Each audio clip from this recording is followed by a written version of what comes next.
So are you based? I guess you're based in New York. We shoot the show in New York, yeah. I don't know why I thought you guys would have been on the West Coast. It just feels like that. People assume that, yeah. So I actually did see you out in public once. It was at the premiere for Uncut Gems, and I saw you, and I told my girl, I was like, oh, I think it's Hasan. She was like, oh, go say what's up. I was like, no, I can't. Why? I can't. Oh, come on. And I saw you go by, and I was like, oh, just let him go do his thing. But so how did you feel after that premiere? Because I was stressed. Like they had the Q&A section after, man. and I was afraid to get up and walk out during the Q&A. Man, shout outs to the Safdie brothers for locking in and capturing that tone. Yeah. Honestly, to keep everyone in that theater on the edge of their seats the entire time. Could you see yourself doing a drama of that capacity, being that you are a comedy dude? Well, they say, if you can do comedy, you can tap in and do drama. Yeah. Is that? Yeah, because both drama and laughter, there's literally just an equator. You break the pressure with laughter. So the idea of a premise and a punchline is you build pressure, you create a scene where things are tense, and then you cut it at the right moment. So drama and comedy is a setup and relief. Okay. So if you can understand how to cut the tension, you know what it's like to live in the tension, but Sandler is an unbelievable talent. Like his ability to be able to play both sides has been, he's an all-time. Yeah. To put it in Jinx terms, his names are up in the rafters. They're in the rafters. You know what I mean? Like he's in the rafters. So could you see yourself doing that? I would love to one day hopefully do that. Yeah, I mean, drama is something that I haven't really explored, but definitely in the stage storytelling stuff that I've done with Homecoming King and other projects. Yeah, building those longer stories where there's moments where there's no laughs, that is a space that I've explored. So yeah. So do you have a starting five in comedy? On my Mount Rushmore? Not Mount Rushmore, but +1 because you're starting five. Okay, so I would say starting five would be Chappelle, Rock.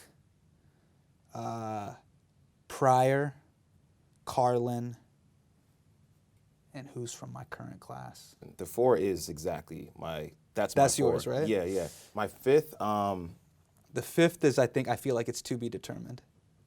Honestly, I feel like my generation, this class, my is 5th determining that. My 5th is Bill Burr. Okay, yeah. Burr. Yeah. Burr would probably be it. Yeah, Burr. Yeah. Okay. Wait, yeah, you probably am I picking that, or is that who? No, like that's a legit. I think he definitely deserves to be in the starting 5. Yeah. Yeah. But dude, man, I want to talk about Patriot Act. It's a show that to me, it falls in the vein of like the John Olivers, but like it's a little more present and current. Admittedly, I came through the Supreme episode. Like you don't want to be that person, but I am. I know. But man. to see you have that range between like the Supremes all the way to Saudi Arabia to like privacy, like I guess I'm wondering. You commonly use the phrase threading the needle. Yeah. What's been the hardest subject you've used to thread the needle? Because I feel like some of them, it looks like they all are put together amazing, but imagine some of them come together a little bit easier. Yeah, some of them, each of them presents unique challenges. So, we did a thing on the broken policing system, and that was a huge third rail issue. And for a lot of people in our audience, that was a very, very tense topic. For the writers and for the researchers, tapping into that was pretty quick. Yeah. But in the way it was received, again, that's a conversation that can be really, really, really tense.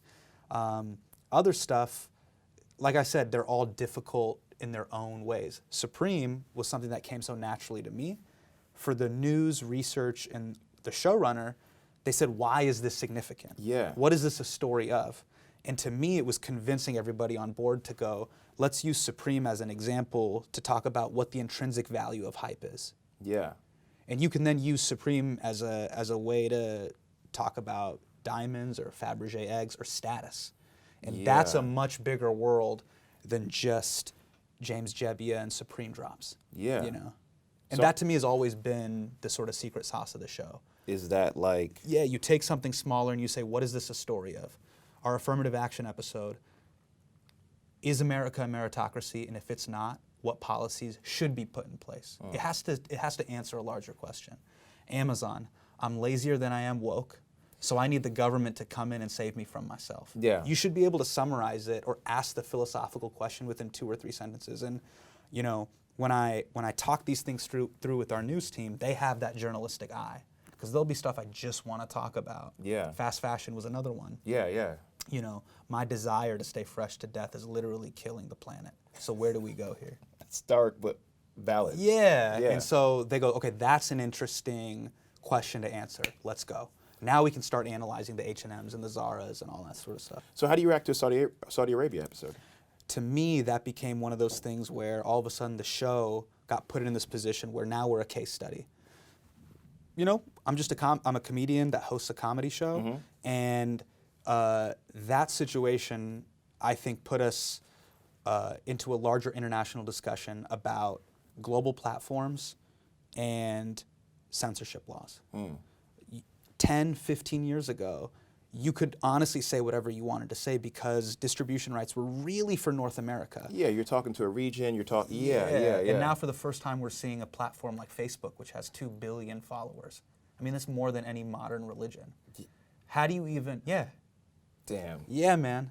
So how does that affect you as a comedian? I mean, not just on the show, but like the work that you do, right? You're not just speaking to the room that you're in. Yeah. You're not speaking to the Comedy Cellar or the Laugh Factory. Yeah. You know, you're talking to an audience that at any time it can go further. Like, so for me, like my responsibility is to just be as raw and honest and as truthful as possible. And again, make sure our facts and our data is correct. Because as soon as we lose that, then I lose all credibility. Facts. So as long as I'm tight on all those things, I'm going to say what I'm going to say. The future has yet to be determined on what Amazon, Google, Facebook, Netflix, Disney, these huge multinational corporations. This is the first of many cases you'll see, either pre-censorship or post-censorship. Yeah. But it's going to be a very interesting time that we live in the next 5 to 10 years. I promise you that. that sounds both fun and extremely frightening at the same time. Yeah. But a lot of pressure set up for comedians, right? Yeah, I mean, like it's a tense situation. But comedy to me is like the thing that it might be the closest to me, it's like the last pure art form. Sure. Like, I always use an example.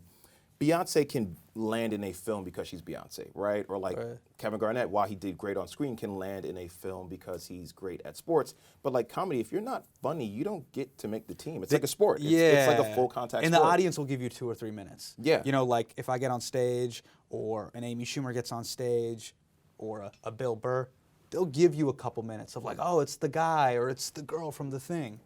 And then after 2 minutes, it's like you got to start delivering. Does that raise the stakes or lower them? Like when you get just being recognized? Yeah, to me, I love the pure meritocracy of it.